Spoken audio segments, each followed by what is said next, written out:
ಮಾಡಿ ವಿದ್ಯಾರ್ಥಿಗಳೇ.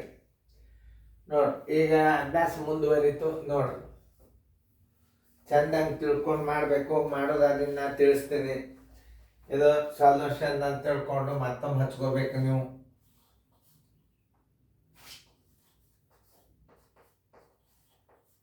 ಮತ್ತೊಮ್ಮೆ ಹಚ್ಕೋ. 1.17 ಗುಂಡ್ಲೆ 1.34 ಭಾಗಿಲೆ 8 ಪ್ಲಸ್ 2/3 ಮೈನಸ್ 3/4. ಈಗ ಯಾವ ಕ್ರಿಯೆ ಮಾಡ್ಕೋಬೇಕು ಅನ್ನೋದು ತಿಳ್ಕೊಂಡು ನೀವು ಮಾಡ್ರಿ. ಮಾಡೋದಾದಿಂದ ನಾ ತಿಳಿಸ್ತಾನು, ಆಮೇಲೆ ನಿಮ್ಗೆ ಗೊತ್ತಾಗ್ತದೆ. ವಿಡಿಯೋ ಆನ್ ಮಾಡ್ರಿ. ಬಿಡಿಸೋದಾಯ್ತಲ್ಲ, ಎಲ್ಲರೂ ಬೋರ್ಡ್ ಕಡೆ ನೋಡ್ರಿ. ಅದು ಮತ್ತೆ ಸೊಲ್ಯೂಷನ್ ಅಂತ ತಿಳ್ಕೊಂಡ್ಕೆ ಮತ್ತೊಂದು ಸಲ ನೀವು ಬರಿಬೇಕು. ಯಾಕಂದ್ರೆ ನೀವು ಮಾರ್ಕ್ ಮಾಡೋದು ಗುರ್ತು ಮಾಡೋದು ಇರ್ತದೆ. ಪ್ರಶ್ನೆದೊಳಗೆ ಮಾರ್ಕ್ ಮಾಡಬಾರ್ದು. ಈಗ ಈ ಸಲ ನಾವು ಏನು ಮಾಡಬೇಕು? ಆಫ್ ಅದನ್ನ ಇದ್ರಾಗ ಇಲ್ಲ. ಆಫ್ ಇಲ್ಲ ಅಂದ್ರೆ ನಾವು ಏನು ಮಾಡಬೇಕು? ಅದರ ಹಿಂದಿನ ಕ್ರಿಯೆ ಯಾವುದು ಅನ್ನೋದು ನೀವು ತಿಳ್ಕೊಂಡು ಡಿವಿಷನ್, ಆಪರೇಷನ್ ಆಫ್ ಡಿವಿಷನ್ ಅಂದರೆ ಭಾಗಾಕಾರ ಕ್ರಿಯೆಯನ್ನು ಮಾಡಬೇಕು. ಇದು ಭಾಗಾಕಾರ ಕ್ರಿಯೆಯನ್ನು ಹೊರಗೆ ತೆಗೀರಿ. 4 × 4 = 3 7/4 ಭಾಗಿಲೆ ಇದು ಪೂರ್ಣ ಸಂಖ್ಯೆದ 8 ಅಂದರೆ 8 ಛೇದ 1 ಇಡಬೇಕು. ಆಮೇಲೆ 7/4 ಗುಣಾಕಾರ ಗುಣಕ ವಿಲೋಮ ಮಾಡಿದಾಗ ಮ್ಯಾಲೆ 1 ಆಯ್ತು, ತಳಗೆ 8 ಆಯ್ತು. ಆಮೇಲೆ 7/32 ಆಯ್ತಿದು. ನೋಡ್ರಿ ಹೆಂಗದ ಗಣಿತ. ಸರಿಯಾಗಿ ಅರ್ಥ ಮಾಡ್ಕೋಬೇಕು. ಗಣಿತಗಳು ಭಾಳ ಬಂದ್ರೆ ವಿಶೇಷ ಇರ್ತಾವ.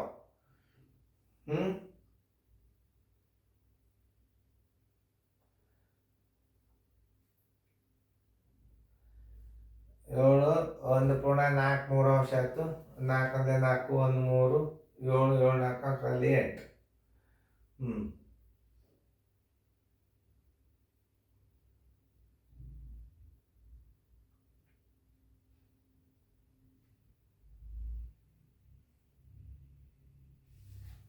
ನೋಡಿ ಈಗ ಸದ್ಯ ಇದನ್ನ ಏನು ಮಾಡಬೇಕು?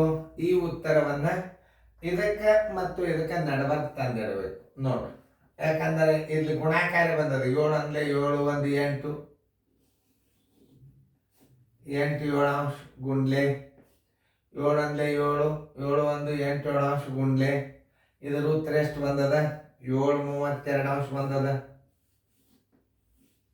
ಇದರ ಉತ್ತರ 7/32 ಬಂದದ. ಆಮೇಲೆ ಪ್ಲಸ್ 2/3 ಪ್ಲಸ್ 2/3 ಮೈನಸ್ 3/4. ನೋಡಿ ಇದರ ಉತ್ತರ ತಂದೆ ಎಲ್ಲಿ ಹಚ್ಬೇಕು? 7 ಅಂದರೆ 7 1 8 7/2 ಗುಂಡ್ಲೆ. ಇದರ ಉತ್ತರ ಎಷ್ಟು ಬಂದದ? ಇದರ ಉತ್ತರ 7/32 ಪ್ಲಸ್ 2/3 ಮೈನಸ್ 3/4 ಇಟ್ರಿ. ಈಗ ಗುಣಾಕಾರ ಕ್ರಿಯೆಯನ್ನು ಮೊದಲು ಮಾಡ್ಕೋರಿ. ಇಲ್ಲಿ ಡೈರೆಕ್ಟ್ ಮಾಡಿದ್ರು ಬರ್ತದೆ. ಆದ್ರೂ ಪದ್ಧತಿ ಪ್ರಕಾರ ಹಚ್ಚಿರಿ. ಏನಾಗೋದು? 8 7/2 ಗುಂಡ್ಲೆ 7/32. ನೋಡಿ ಈ 7 ಹೋಯ್ತು, ಈ 7 ಹೋಯ್ತು. 8 1 8 4 ಬರೋಬ್ಬರಿ. ಇದರ ಉತ್ತರ ಎಷ್ಟು ಬಂತು? 1/4 ಬಂತು. ಇದರ ಉತ್ತರ ಇಲ್ಲಿಟ್ಟು ಮುಂದೆ ಇಡ್ರಿ. 1/4 ಪ್ಲಸ್ 2/3 ಪ್ಲಸ್ 2/3 ಮೈನಸ್ 3/4.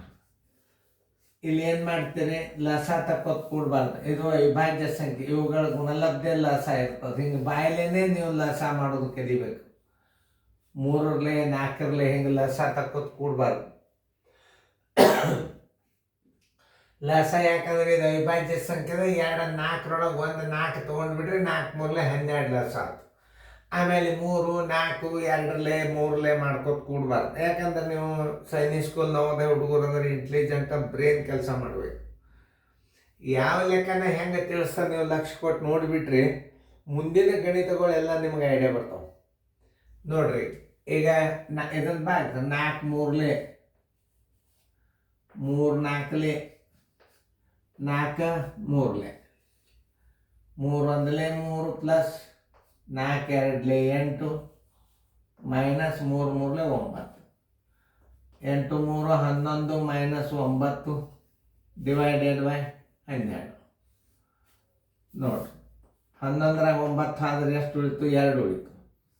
2 ತಳಗೆ 12, 2 ಒಂದಲೇ 2 ಆರ್ಲೆ ಬರೋಬ್ಬರಿ 1 ಆರಾಂಶ ಬಂತು. ಆನ್ಸರ್ ಇಸ್ ಈಕ್ವಲ್ ಟು 1 ಆರಾಂಶ. ನಾ ಎಷ್ಟು ಸರಳಾಗಿ ಗಣಿತಗಳು ತಿಳಿಸ್ತು ನೀವು ನೋಡಿ.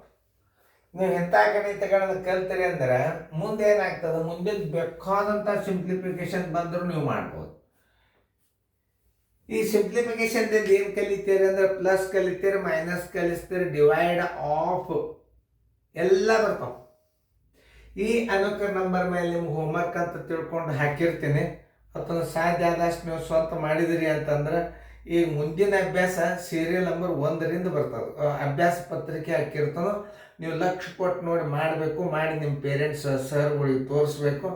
ನವೋದಯ ರಿಸಲ್ಟ್ ನೀವು ಬರೀ ಇದನ್ನು ಅಷ್ಟೇ ಅಲ್ಲ, ಯಾವ ಬೇಕಾದ ಕಾಂಪಿಟೇಷನ್ ನೀವು ಅಭ್ಯಾಸದಾಗ ಪಾಸ್ ಆಗ್ಬೋದು.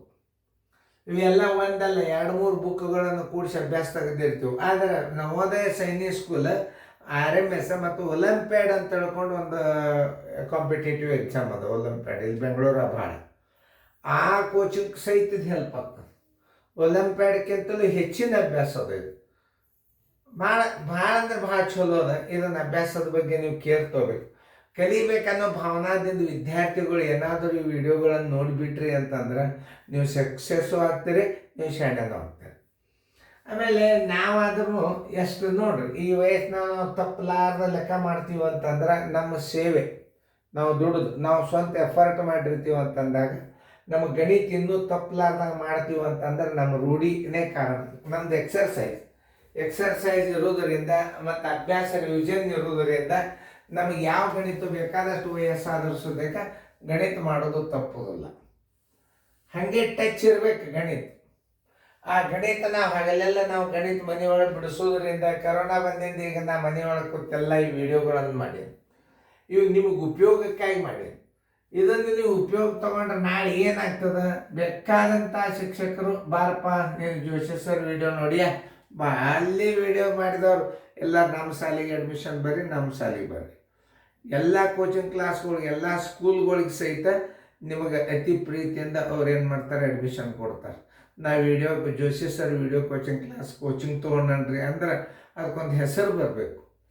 ಅದು ಬರಬೇಕಂದ್ರೆ ವಿದ್ಯಾರ್ಥಿಗಳು ಪ್ರಯತ್ನ ಪಟ್ಟು ನೋಡಬೇಕು, ಕಲಿಬೇಕು, ಶಾಣ್ಯರಾಗ್ತದೆ. ಮತ್ತು ಮಾಡ್ಯಾರಿಲ್ಲ ಅನ್ನೋದೊಂದು ಜವಾಬ್ದಾರಿ ತೊಗೊಳ್ಳೋರು ಒಬ್ರು ಯಾರಾದರೂ ಟೀಚರ್ಸ್ ಆಗಲಿ ಪೇರೆಂಟ್ಸ್ ಆಗಲಿ ಇದ್ರಿ ಅಂತಂದ್ರೆ ಈ ವಿಡಿಯೋದ ಬೆಲೆ ಬರ್ತದೆ.